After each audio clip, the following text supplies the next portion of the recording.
Welcome to Season 3 of FBC Seminoles The Table Podcast. In this season, called To the Ends of the Earth, we are so excited to have special guests join us who are involved in missions all over the world as full-time missionaries, church planners, professors, and some from our own church community who are coming from or headed to mission opportunities coming up. We want to share stories together of God moving in hearts and lives all over the world and how we can better pray, give, or maybe go ourselves to partner with these mission opportunities. On today's episode, we'll be talking with the Thompson and Carnero families, who recently went on a short-term mission trip to Ethiopia to partner with organizations like Hope for Korah and Make Your Mark. This episode is part 1 of 3. Pull up a seat to the table and hear a bit about what God did in Ethiopia. All right, well, welcome in to this week's episode of The Table. We have a full table today, which is super cool. I'm going to go ahead and let you guys just introduce yourselves, say your names so that people that are watching or listening can kind of know who you are. So we'll start over there with you, Mr. Thompson. Okay, Justin Thompson. I'm his wife, Carolyn. I'm their daughter, Kaylee. I'm Aurora Carnero. And I'm Miguel Carnero. Very good, and I'm Garrison. So super happy to have you guys on. So the reason we have you on this podcast this week is because we've been doing a series over different missionary people doing mission work overseas or locally all over the world. And so this series is called To the Ends of the Earth. And so my first question to you guys is, you spent some time in Ethiopia. Why Ethiopia? What is it about Ethiopia that drew you to them? Why did you go there? How did you get connected? All those different things. Yeah. Okay. So this team here, the 6 of us plus, how many others were there? 11. Yeah, 11 others. At one point in time, all lived in Perryton, went to First Baptist Perryton, and now none of us live in Perryton. We've all been moved to different places. And so our team of 17 just kind of organically came together, which was super cool. We haven't ever, all of us, gotten to go. 14 of us have been before, 3 of us had not. Some of our close friends there in Perryton, the Heckerts, had 3 biological kids under 5 and felt the call to international adoption. So that was in 2013, and that year they went on their first mission trip to Ethiopia with their adoption agency just to kind of get to know the culture of Ethiopia and learn more about, where their children were going to come from. And by 2014, they had 2 boys around 8 and 10. Actually, yesterday was their 10-year gotcha day. Wow. So super cool. And they have some extended family there, an aunt, sister, brother, grandparents, and they promised that they would bring them back every couple of years or so to visit and keep those connections, and they've kept that promise. So in 2016, they adopted a baby domestically in March of 2016, and were planning to go back to Ethiopia in June, and found out through their adoption agency that they couldn't both leave the country. So 4 or 5 weeks before that trip, Justin stepped in and took her husband's place on that trip. So that was his first chance to get to go. And Caleb Townsend was on that trip also. And I did say no a couple of times. He did. But then I actually prayed about it, and God told me I was supposed to go. Yeah. We had served a couple of different times in Russia and felt like that's where our hearts were. And then God closed that door and opened this one, which is super cool and only a God thing.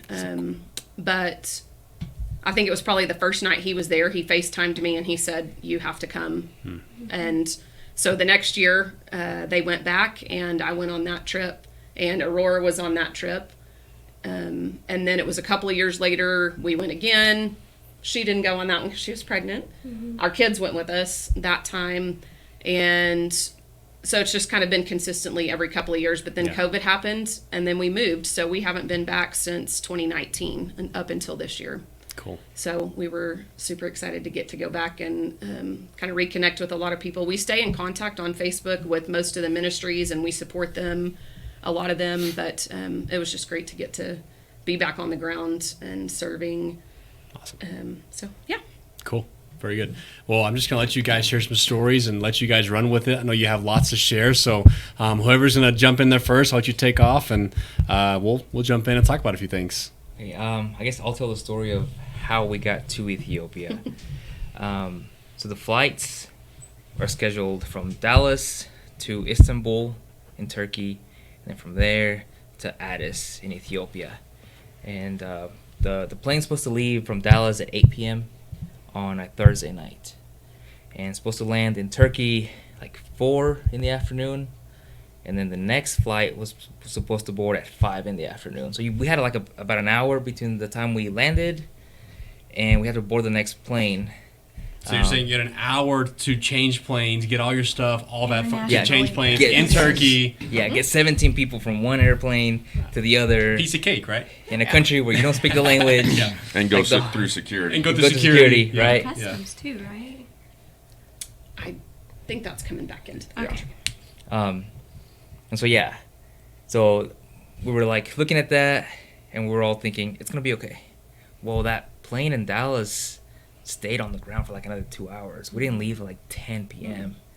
And so you're watching the time on the bottom of your screen, and like the time just gets later and later and later.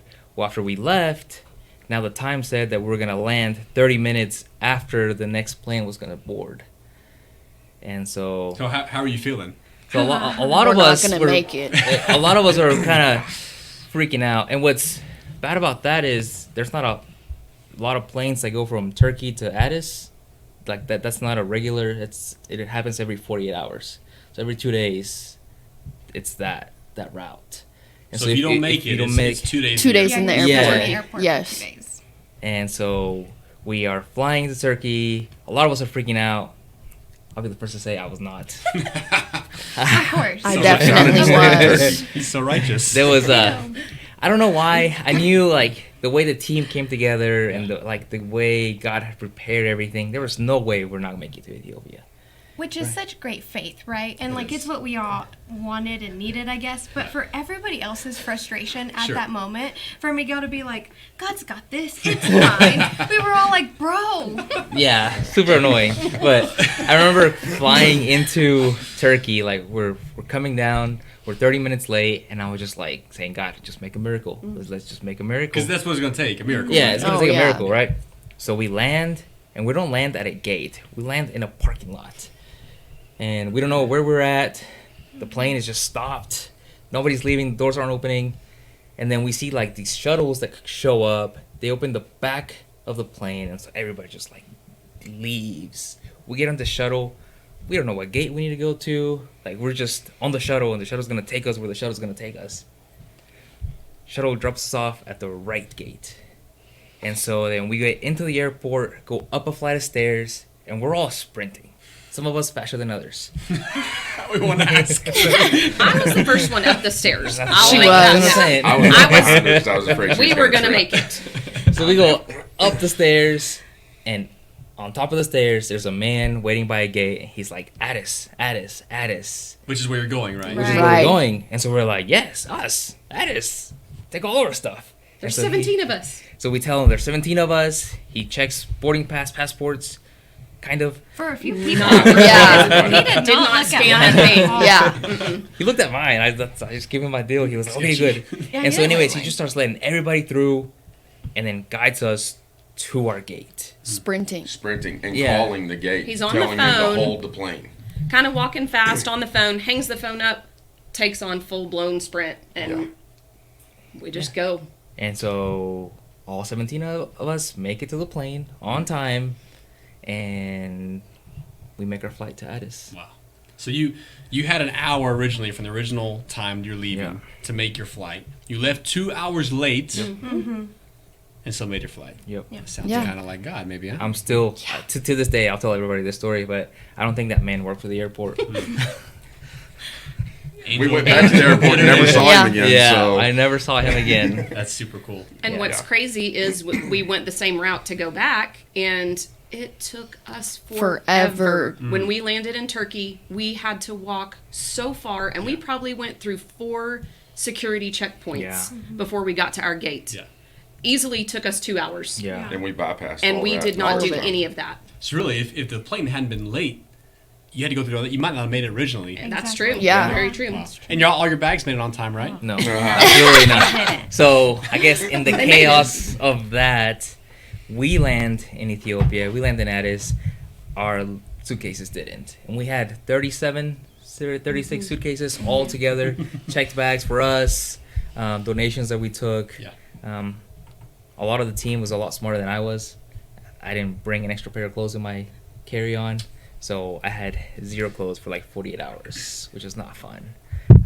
In Ethiopia, it's summertime. They live in the equator. It's it rains every day. It's humid. So it was a long 48 hours. Yeah. I had to borrow one of Justin's shirts. You tried to borrow my underwear and I wouldn't let him. Didn't need to know that. That's Let super the cool. record show that's false. So somebody else might be talking about this later, but you talked about though earlier with just we've had conversations about how really that became a blessing because Yes. there was another person whose bags got left, Yeah. right? So, that plane comes back every 48 hours. So we knew when the plane was going to land 2 days later.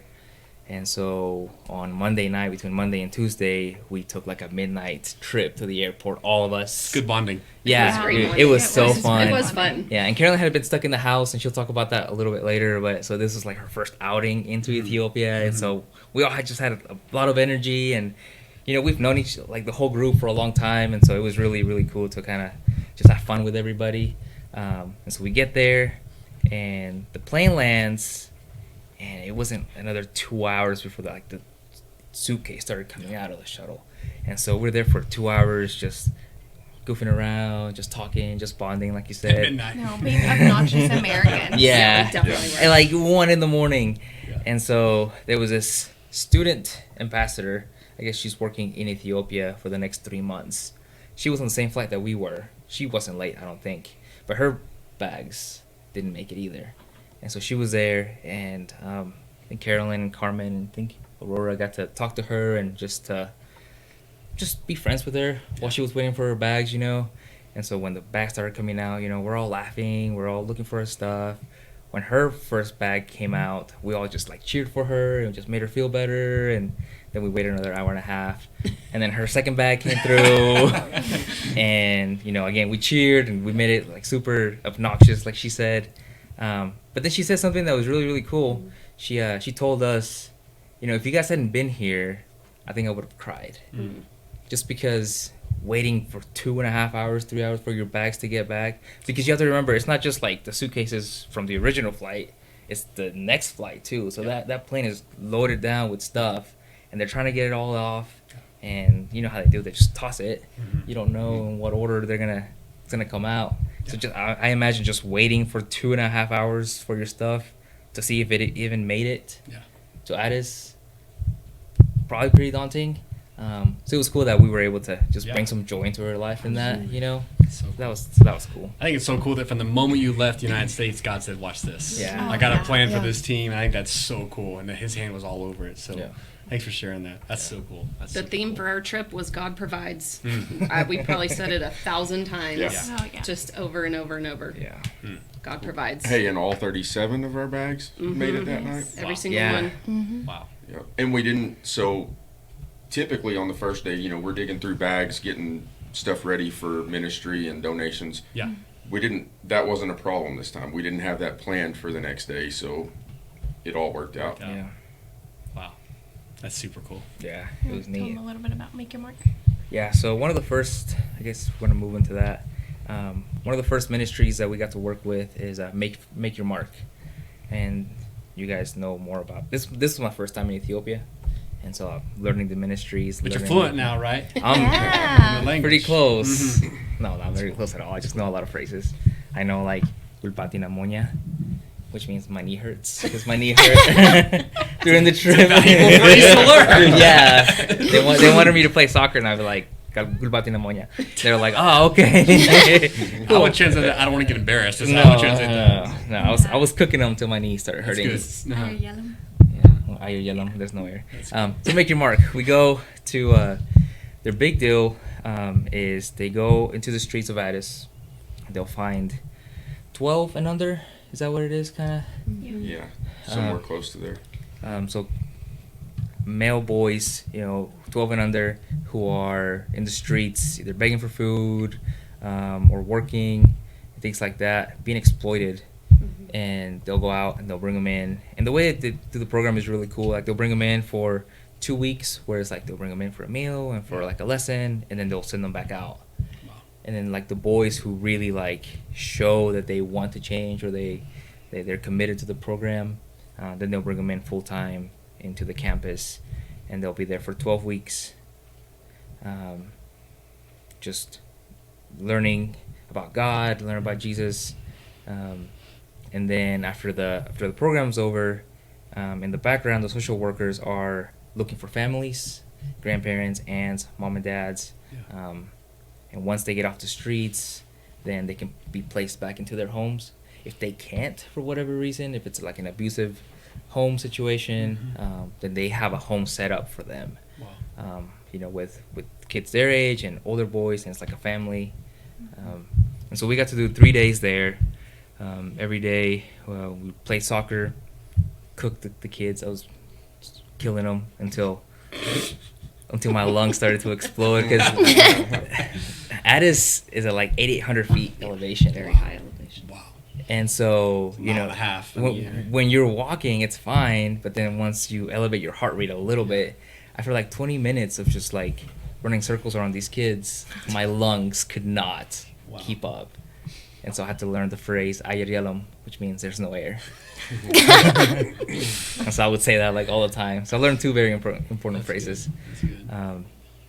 And so I think Ryan Heckert, he did the lesson. We got to teach Bible lessons. Ryan did the first day, Justin did the second day, and I got to do the third day.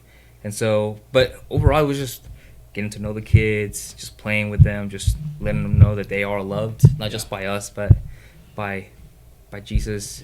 Yeah. Something really interesting was they told us during the Bible stories that we couldn't say Jesus because Ethiopia, Addis, it's very there's a lot of Islam, there's a lot of like Orthodox, and so if you kind of they'd been there 3 or 4 weeks, and you start saying the name of Jesus, then that could maybe raise some red flags for the boys, especially however they grew up, and so they've got a way to kind of work that in later, but because these were some of the earlier lessons, they were like, don't say that, and all three of us were like, how do you not mention I was Jesus? looking at my notes, scratching out. Every other word. Like it's so hard, especially early in that creation story. Sure, of course. Even like Genesis 3, I was telling them, like Genesis 3 has got just foreshadow and foreshadow and foreshadow. And it's so hard to take that out and still kind of teach. But the Lord provided, and I think the kids really picked up on it, and they were really attentive to it. And so that was kind of like the first 3 days of ministry. Awesome. Tell him about when Baruch. Yeah, I was just thinking that. So there was this kid. He said he's 11 or 12. No way. There's not a chance he's 11 or 12. He was tiny. His name was Baruch. And because he's so small, he's one of the kids that kind of has an exception where they won't send him back to the streets. Like he stays there full time. Protecting him. Yeah, protecting him. And he's even tried to go back to, he's tried to leave, and they know if he goes back out there. Yeah. Wow. And he's feisty. Like if he loses, he's got a temper on him. But like again, you have to understand he's fighting for his life every day. Yeah. And so that's the only way he knows how to survive. Sure. But anyways, we're telling the stories, and then we're asking questions if they have any questions about the stories. And one day, was it on your? It was on yours, right? It was Ryan's. It was Ryan? It was after the creation of man. Yeah. He just goes off and starts talking about Jesus, and basically tells the whole Jesus story to all the other kids. So that was really cool. That's cool. Him to have that knowledge already. That's cool. Yeah. And to share Jesus, even though we weren't allowed to, Right. for them to hear about Jesus from one of them Yeah. was really That's cool. So let's make your mark, right? Let's make your mark. So people that are listening, watching, they want more information. Is there a website? Is there a Facebook, Instagram? Do you know if they have any of those things? Instagram. Instagram? Yeah. Cool. So Facebook just also. type in Make Your Mark. Make your mark. Cool. MYM. Yeah. It's MYM. Okay. I believe global. It used to be international. Okay. And I MYM think, Global. Yeah. Awesome. let me double check on that. But yes, Cool. mymglobal.org is their website. Awesome. But they do have a Facebook page, Instagram page, and they post, just kind of what's going Sure. on, where the kids are in the cycle, how they Sure. need prayer, all that kind of stuff. So what's a typical path? the boys end up on the street? How'd that happen? Like, what is the? I know there's probably a lot of different things, but what are some things that may cause that in Ethiopia? So a lot of it is some of them just go out looking for work at a young age. They may have a step parent that doesn't, their parent may have been remarried and they ran away. There's all different scenarios. They may come from the countryside, end up in the city, don't know what to do, and so they end up living on the streets, and they get hooked on. They huff shoe glue, and they huff this shoe glue to cope with things. And so that's one of the big things that Maker Mark does is they have to get them off this shoe glue. But yeah, if Miguel was finished, I'm going to talk a little bit about the PLF homes that he had mentioned. First of all, one of the days we did get to do some ministry for the people, the social workers, because if you think about what they're dealing with day in and day out, it's exhausting. And I'm sure at our jobs we can sometimes feel like we're not making much of a difference. Well, in their situation, it can be overwhelming, and they can feel the absolute same way. Only it's with people's lives, right? With kids' lives. And so that was one of the things we really wanted to do was love on those people and give them encouragement and pray with them. And so that was one of the days of ministry. That's what we did. We did a social with them where the guys went upstairs with the guy social workers and just visited and asked them, what can we be praying for you about? And the women did theirs downstairs, and they were, I think Aurora shared a devotional, and then Carmen did a lesson that was incredible. And then we gathered around all of them and prayed all at once. And after that, we went, and it was kind of like you were starting to see them kind of open up. But then we went to dinner with them, and then went and got ice cream with them, and that's when we sat down and just visited. And that was probably my favorite time of the whole thing, because you sat there and talked to them like they were your best friend at that point. People to people, person to person. I mean, seeing pictures of their kids and seeing pictures of their homes and stuff like that, and just talking. And so that was something we did with them that I think I would say on our next trip is going to, I don't think you can do enough of that for them. But then, like Miguel was saying, these kids, they bring them in off the street. The main goal is to get them back with their families. If it's a safe situation, if they have a parent or a grandparent or somebody, but that doesn't always happen. They may come from a difficult situation, or they may not have parents. So they have what's called PLF homes, which are placing the lonely in families. And so what that consists of is a house mother and an auntie, they call her, and then several boys. So the way that works is it's a home environment, and this house mother and auntie take care of them just like if they were their mother. And it's extremely important because they're trying to re-socialize these boys too, and what better way to re-socialize them than with a family? Absolutely. And so we got, for the first time ever, we actually got to go spend an evening at each of these PLF homes. We split up into different groups, and Mason and I, Kaylee was sick, Carolyn was with Kaylee, but Mason and I got to go to the PLF home where our sponsored boy is, that we've sponsored for several years, and we haven't seen him in 5 years. And so what we did was we went, hung out with them, and then we went with the house mother to go purchase the groceries that she was going to cook that night. It's not a grocery store. You walk to different stands for each part of the meal, and it really opened our eyes to how hard they work. Well, it was very interesting because the electricity went out while we were at these houses. So then they were cooking on the charcoal. So we got to see the charcoal cooking. We helped with things, but they didn't want us to help much. They took the knife from me while I was cutting things up because I wasn't good enough. I think they took the fan from Ryan when he was fanning the charcoal. But anyways, we got to see what their daily life is like, and to see how much these women are pouring into these boys, and see that these aren't their kids, but they love them and care for them like they're their kids. Yeah.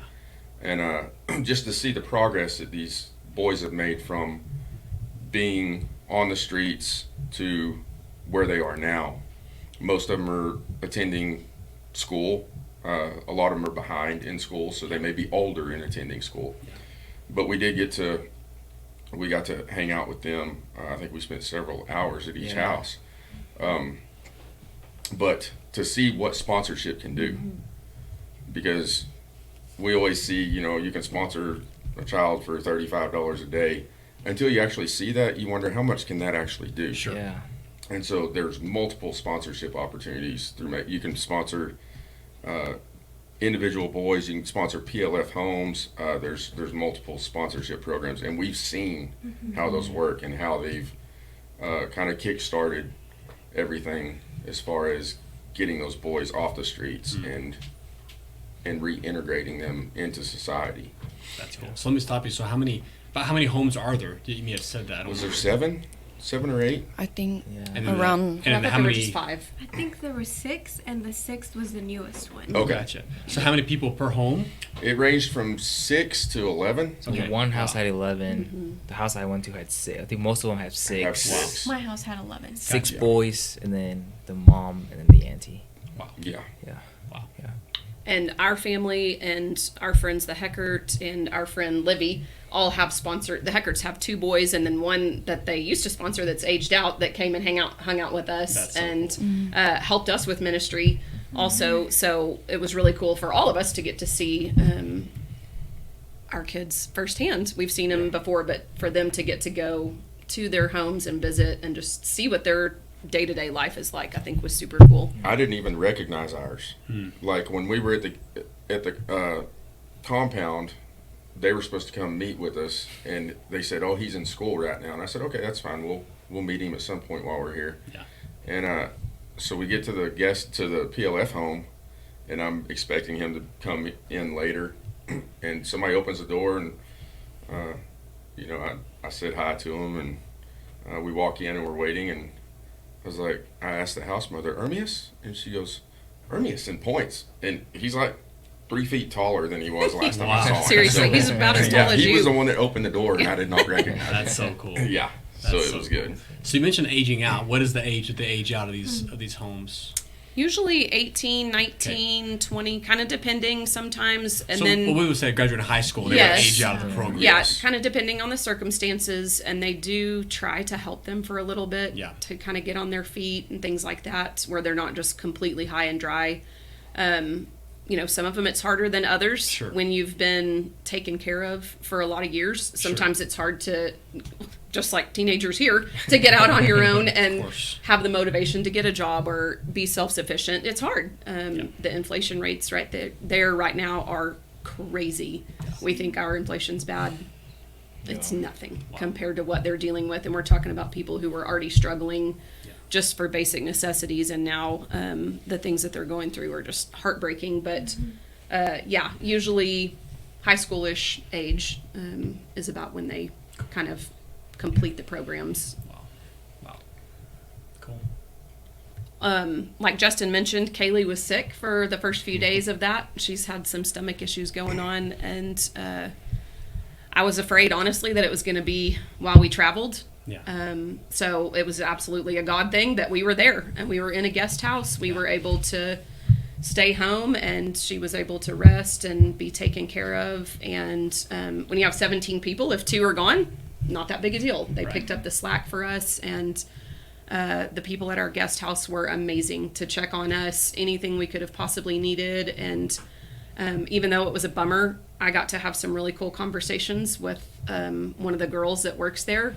And she could tell the difference in our group compared to other groups, and just getting to get to know her as a person, whereas some people just look at them as employees. And she kind of became part of our group. She played cards with us every night and played soccer with all of them, and we all took selfies before we left, and it was just a really cool thing. And then also the second day when they did the social workers retreat, he had said, I'll stay home, you go. And I said, no, this is for boys. I feel like you need to be the one. Yeah. For them to see men is more important, I think. And God had just given me a piece about staying home that day, and I was able to go through all the donations that still needed to be gone through and kind of inventory those and pull out all that baby formula that we brought, because we had stuffed it in a whole bunch of different suitcases and painting supplies and stuff like that. And I just got to spend the afternoon in prayer. I knew what they were doing and when they were doing it, and it was just, she slept all afternoon, and they had the doors open, and it just rained and was so peaceful, and it ended up being a really cool day for me, even though I wasn't there for the ministry part. Yeah, and if you had not been there to sort all that, we would have been up till 3 o'clock in the morning sorting. Right. It was incredible. It worked out. Again, God provides, right? Absolutely. That's cool. That's so cool. Yeah. Well, I'm going to stop us right there because I want to hear some more stories. So I want to invite you, if you're listening, to come back next week to hear some more stories, because this is, I don't know about you, I'm loving it. It's flying, going so good. So really appreciate you guys, and we'll see you guys next week. Sounds good. Cool. Thanks. Thanks for listening to FBC Seminoles, The Table Podcast. A new episode will be released each Monday. We invite you to pull up a chair and join our table each week as we dig into God's Word together. We would love for you to join one of our Connect groups that meets throughout the week and worship with us on Sunday mornings at 9 or 10:30. If you'd like more information, you can call our church office at 432-758-3291 or visit our website at fbcseminole.org.